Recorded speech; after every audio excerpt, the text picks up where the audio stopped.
gila sana sini, mending pantengin aja podcast kami. Cari obrolan pasti hati, podcast Bandung Suci ya Pasupati. Assalamualaikum warahmatullahi wabarakatuh. Sampurasun. Jumpa lagi di channel kami Podcast Pasupati dalam acara BS Show. Oke, di episode kali ini kita akan membahas soal yang hangat diperbincangkan, terutama di kala pandemi, yaitu soal ketenagakerjaan. Tapi sebelum lanjut, jangan lupa subscribe dulu dong channel kita, Pasupati Podcast. Nah, hari ini saya ditemani oleh wanita cantik, wanita lucu. Siapa dia? Tevin Stephanie. Selamat sore Kak Sony. Ramai banget ya di studionya, luar biasa loh. Ada 1.000 penonton di sini. Iya, oke. Terima kasih penonton bayaran ya. Dan tentunya sore hari ini kita sudah kedatangan tamu yang spesial, tamu yang luar biasa. Yang tentunya sangat kompeten di bidang ketenagakerjaan. Siapakah beliau, Teh Firi? Siapa sih Mas Kang Sony? Aduh, bikin penasaran nih. Beliau adalah Bapak Dr. Andes Arif Saifuddin selaku Kepala Dinas Tenaga Kerja Kota Bandung. Selamat sore, Selamat sore, Pak. Assalamualaikum warahmatullahi wabarakatuh.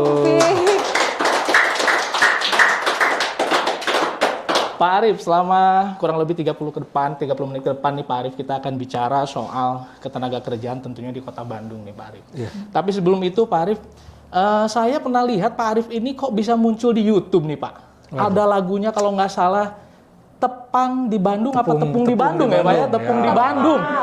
Tepung di Bandung. Tapi Kang Sony, Aduh. saya juga pernah lihat Pak Arif ini sama artis penyanyi juga. Penyanyi juga ya? Rita Effendy.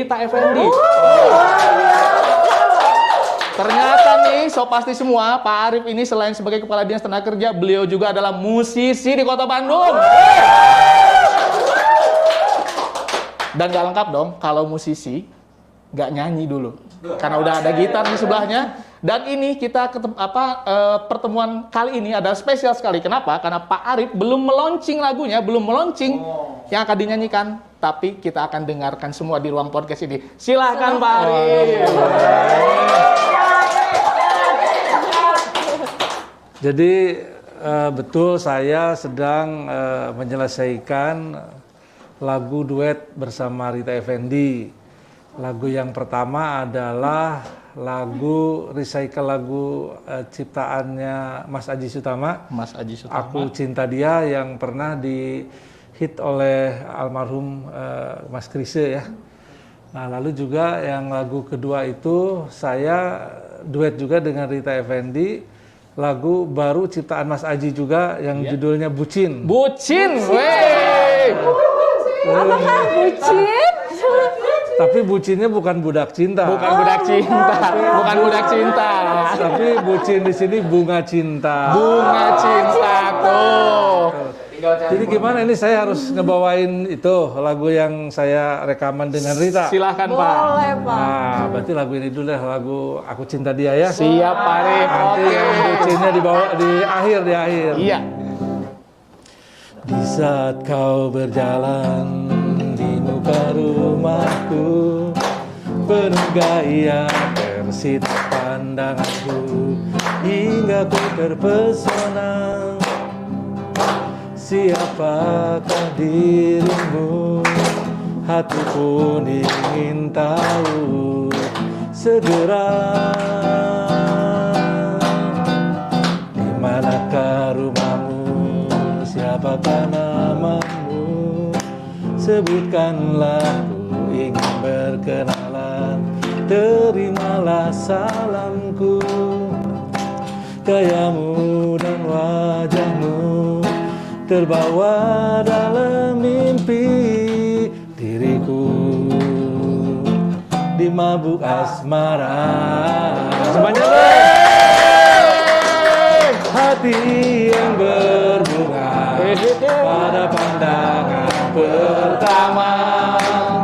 Oh Tuhan, tolonglah aku cinta dia. Hati yang berbunga pada pandangan pertama.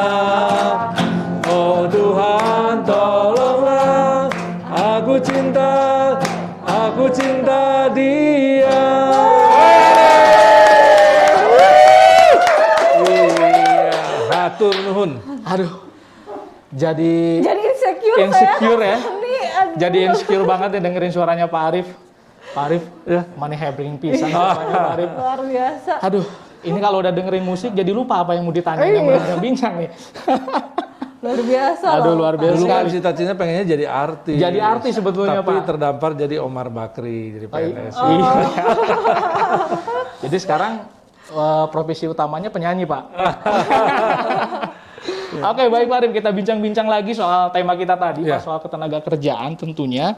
Nah, Pak Arif, tentu di kondisi pandemi saat ini, Pak, yang masih belum berakhir dan pasca PPKM di Kota Bandung ini pasti akan membawa dampak terhadap ketenaga kerjaan.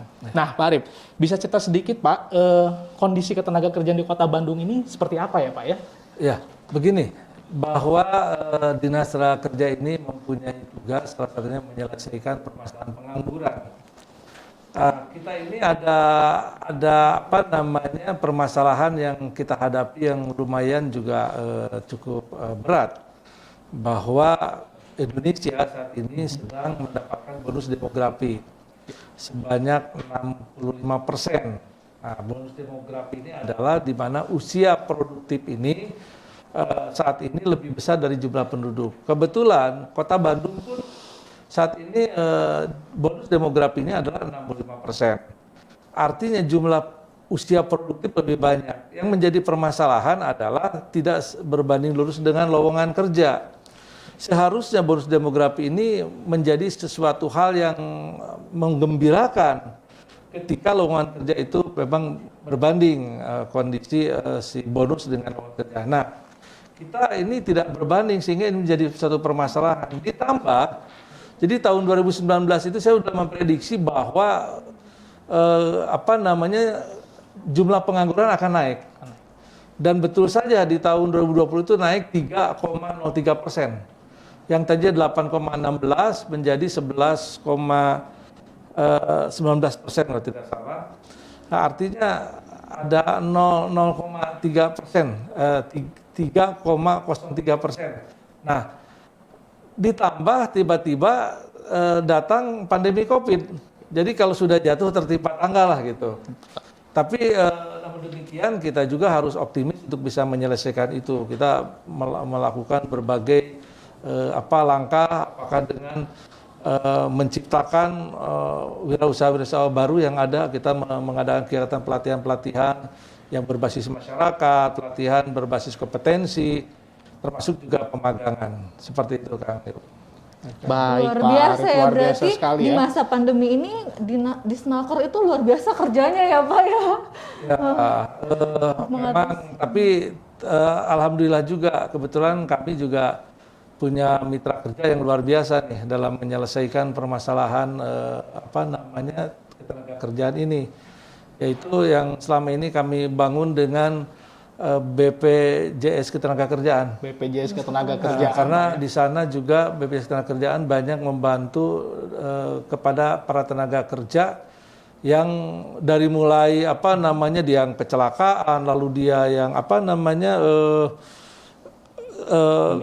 meninggal dunia, lalu juga kehilangan pekerjaan. Nah, ini yang sangat luar biasa sehingga juga banyak akhirnya para pekerja yang terbantu ketika mendapati permasalahan-permasalahan seperti itu. Baik, Pak Arif. Jadi kalau begitu Pak Arif, yang tadi disampaikan soal bonus demografi, soal permasalahan ketenagakerjaan, walaupun sulit tapi Pak Arif tetap optimis ya Pak ya, bahwa semua permasalahan ini bisa diatasi. Betul. Terlebih Pak Arif punya sparring partner, punya partner kolaborasi dalam hal ketenaga kerjaan, yaitu BPJS Ketenagakerjaan ya Pak Arif. Ya, tepuk tangan dong. Nah Pak Arif, apa saja Pak Arif upaya-upaya yang tentunya upaya bersama mungkin Pak Arif ya dengan BPJS Ketenagakerjaan untuk meningkatkan pemahaman, meningkatkan wawasan terkait BPJS Ketenagakerjaan terhadap pekerja itu sendiri maupun pengusaha Pak Arif?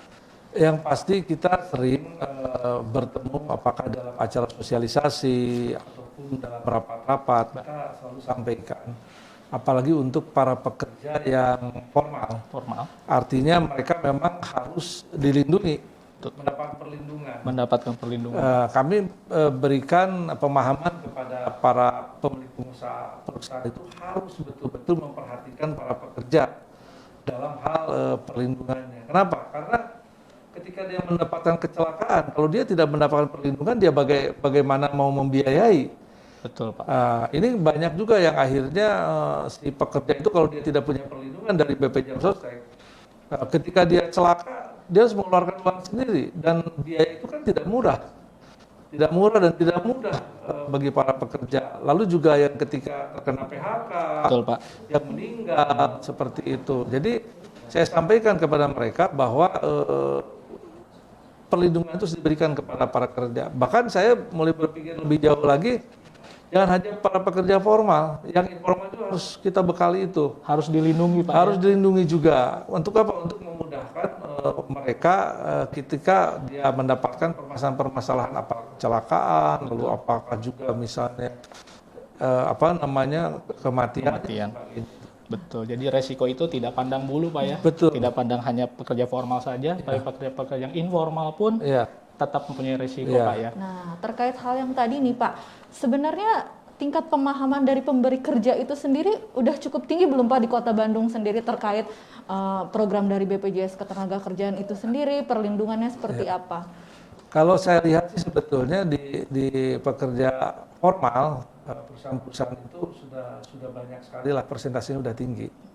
Yang memang meskipun mungkin ada beberapa perusahaan yang nakal lah seperti itu ya, tapi kita tetap dorong mereka untuk memberikan perlindungan, wajib memberikan perlindungan kepada pekerjanya.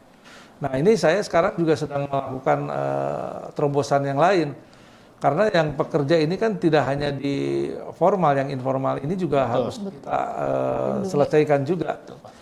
Salah satunya rencana di tanggal 22 ini, kebetulan 22 November ini kami kebetulan membina juga LPK Kota Bandung, lembaga pelatihan kerja. Nah, lembaga pelatihan kerja ini kan berbagai macam, ada lembaga pelatihan kerja makeup artist, ada pastry, ada lalu juga rias pengantin, terus juga ada catering, ada desain grafis, banyak Pak. Iya.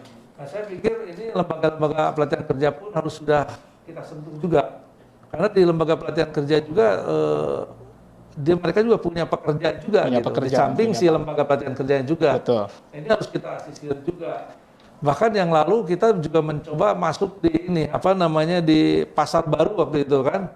Di pasar baru bagaimana para pemilik toko di pasar baru itu yang pekerjaannya hanya mungkin 1, 2, 3 orang, ini juga harus terlindungi. Ini kita masuk juga di segmen itu ya Pak ya. Baik Pak. Nah Pak, pekerja itu kan tidak hanya pekerja formal, pekerja informal, tapi ada juga Pak kategori pekerja yang rentan Pak. Artinya pekerja ini yang dengan mudah saja ketika tidak ada penghasilannya maka dia akan jatuh miskin Pak. Nah kemudian di BPJS Ketenagakerjaan ini kan punya program perlindungan terhadap pekerja rentan, yaitu GN Lingkaran. Nah, bagaimana Pak menurut pendapat Bapak soal program ini, Pak? Yang rentan ini ya tentunya justru harus kita selesaikan. Karena kan ini apalagi tadi rentan akhirnya dia bisa jatuh miskin sebagainya. Ini juga harus kita sisir memang nanti segmen mana saja, seperti apa. Karena ternyata banyak sekali yang memang harus kita pikirkan untuk perlindungan pekerja. Jadi sudah tidak berpikir bahwa perlindungan pekerja itu hanya segmennya pekerja formal saja Pak ya. Tapi semua sudah mulai kita selesaikan juga gitu. Baik Pak Arif. Jadi harapan Bapak itu semoga dengan adanya GN Lingkaran bisa membantu ya Pak ya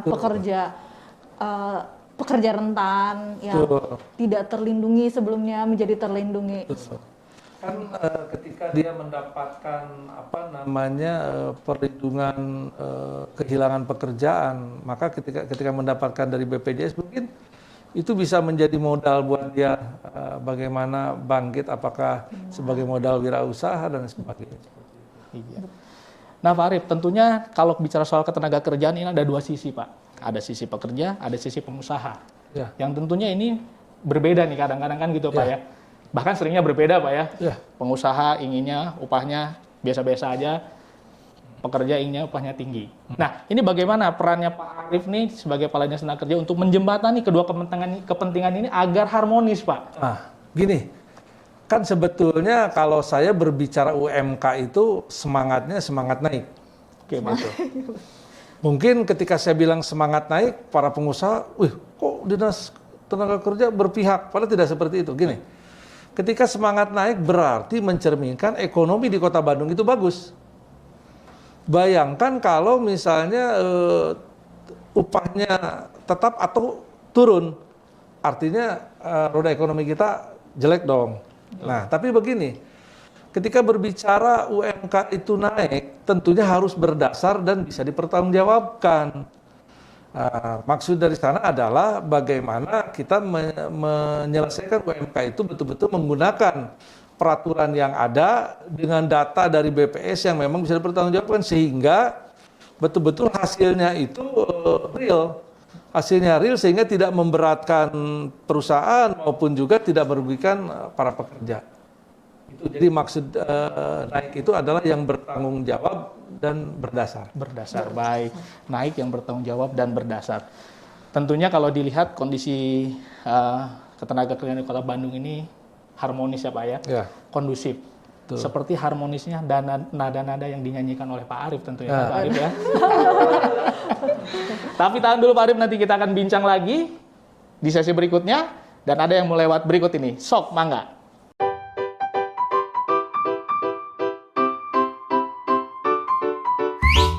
Tak perlu gibah sana sini, mending pantengin aja podcast kami.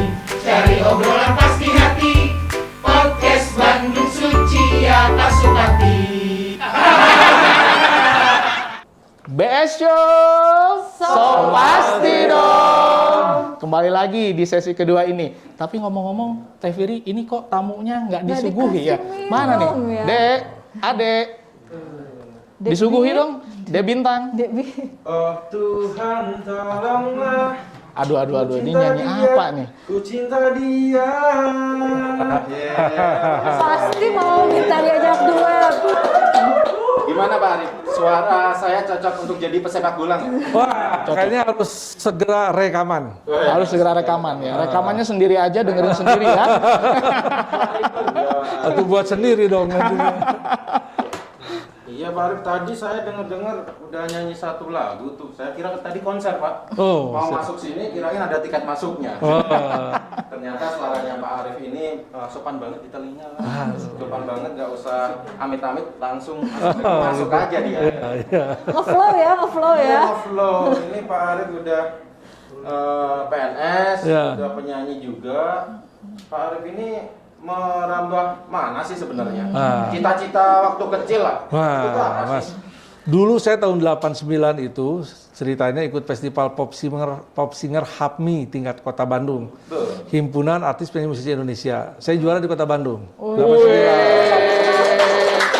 Nah, Pantes aja udah juara dari dulu ternyata. belum selesai nih, belum selesai. Belum selesai. Tahun 90, saya perwakilan Kota Bandung tingkat Jawa Barat dan juara di tingkat Jawa Barat. juga. Itu. Saya Luar biasa sekali. berpikir, saya kira setelah festival itu bahwa karir saya itu dinyanyi gitu kan. Ternyata Allah berkata lain, saya harus pakai seragam. Saya pakai seragam. Tapi kan nyanyi masih bisa berjalan. Oh, Gitu. sama Pak Arif kemarin, saya punya saudara juga, Ya. dia penyanyi, pintar nyanyi juga, Ya. dia juga PNS, tapi PNS-nya pegawai Nagita Slavina.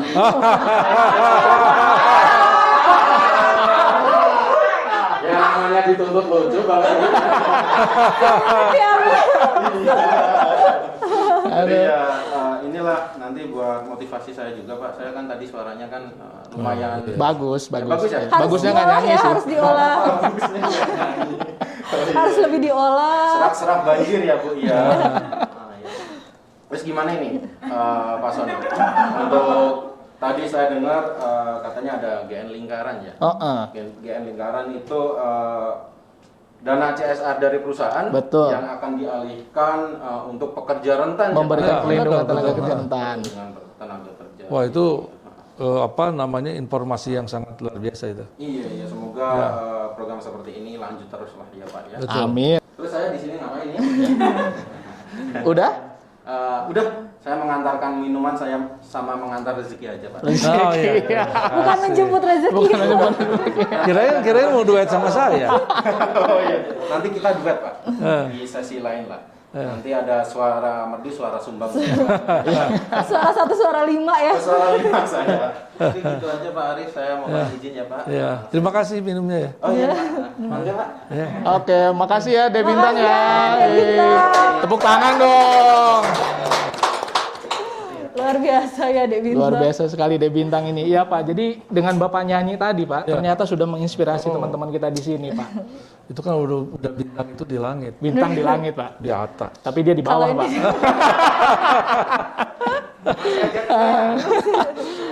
Nah Pak Arif balik lagi nih ke tadi. Tentunya Pak, dari setiap dinas atau dari setiap institusi tentu punya goal Pak. Punya mimpi, punya tujuan. Nah, apa sih Pak goalnya di Snaker Kota Bandung untuk tahun ini Pak? Saya ingin di Snaker Kota Bandung yang pertama para pekerjanya itu semua sudah mendapatkan perlindungan. Itu. Kenapa? Karena juga untuk melindungi kehidupannya dari permasalahan-permasalahan yang akan yang dia mungkin hadapi di kemudian hari. Lalu juga bagaimana kita mencoba menyelesaikan pengangguran ini. Ya, salah satunya juga saya mengajak kepada teman-teman yang formal itu antara pengusaha dengan para pekerja untuk mulai berpikir bagaimana menjadikan perusahaan yang sehat, kuat, dan tangguh. Karena begini, tadi kembali ke UMK. Kalau UMK misalnya naik tanpa berdasar, Betul, Pak. yang jadi pertanyaan, apakah perusahaan mampu untuk membayar? Dikhawatirkan dalam 1 tahun itu yang harusnya kita bagaimana menyelesaikan pemulihan ekonomi di Kota Bandung malah penuh dengan perselisihan. Kalau perselisihan terus akhirnya ekonomi kita akan terganggu.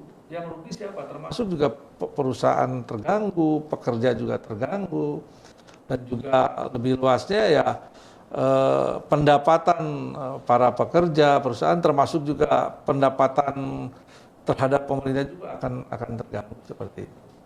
Sementara bahwa pendapatan pemerintah ini kan untuk masyarakat, kesejahteraan masyarakat secara luas. Sehingga kalau semua perusahaan itu berjalan dengan baik, artinya bahwa kesejahteraan itu akan bisa diraih bersama-sama. Luar biasa. Luar biasa. Tujuan dari Dinas Tenaga Kerja Kota Bandung Mulia ini. sekali ya Mulia tujuan dari banget, Dinas Tenaga Kerja Kota Bandung ini ya Pak. Semoga dalam perjalanannya Bapak memimpin di Snaker Kota Bandung ini dilancarkan, dimudahkan, dan tujuan mulia tadi tentu akan terwujud Pak. Amin. Terakhir nih Pak, sebelum kita closing nih Pak, apa sih Pak harapan Bapak untuk para pekerja, pemberi kerja, semuanya untuk semuanya di Kota Bandung ini? Yang pasti kita harus solid. Menyelesaikan berbagai permasalahan tidak bisa diselesaikan oleh satu bidang saja. Tapi bagaimana ya satu elemen bagaimana kita bersama-sama, termasuk dengan BP Jam Sosteknya juga kan gitu. Ya, saya berharap semua pekerja di Kota Bandung pertama tadi terlindungi, kedua bagaimana membangun perusahaan yang sehat, kuat dan tangguh. Lalu juga harapan saya akhirnya kalau itu bisa terwujud, kesejahteraan masyarakat di Kota Bandung bisa cita-cita kita bisa terwujud. Bisa terwujud ya Pak ya. Baik, jadi tadi kondisi tenaga kerjaan yang sehat, kuat dan tangguh, sehingga kesejahteraan masyarakat Kota Bandung akan terwujud. Ya. Luar biasa. Lebih aplaus sekali lagi dong. Pak Arif, telah sampailah pada penghujung bincang-bincang kita pada sore hari ini. Sekali lagi saya mengucapkan terima kasih banyak Pak Arif. Udah datang ke Sudah menyempatkan waktu. Padahal Pak Arif saya tahu lagi buru-buru nih, tapi masih mau nyanyi, masih mau berbagi dengan kita semua. Dan sebagai penutup, Pak Arif tentu akan menyajikan sebuah lagu yang belum di-launching.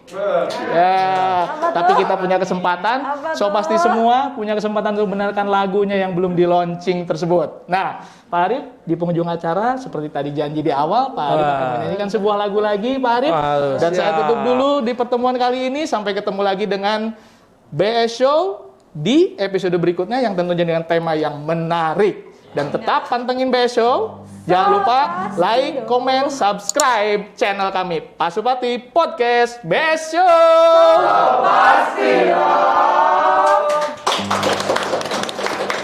Saat pertama ku memandang dirimu, tak kuasa ku menahan kekagumanku.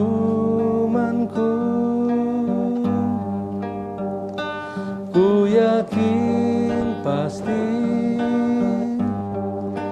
ku telah jatuh hati. Sesungguhnya kini diriku suka padamu. Bunga-bunga cinta berkembang di dada. Sejak ku bertemu, ku pandang matamu. Oh, bunga-bunga cinta berkembang di dada. Ini di hatiku kini ada cinta. Dalam hatiku kini ada cinta. Luar biasa. Oke. Sampai jumpa lagi. Saya Sony dan rekan saya. Saya Viri. Assalamualaikum warahmatullahi wabarakatuh. Waalaikumsalam warahmatullahi wabarakatuh.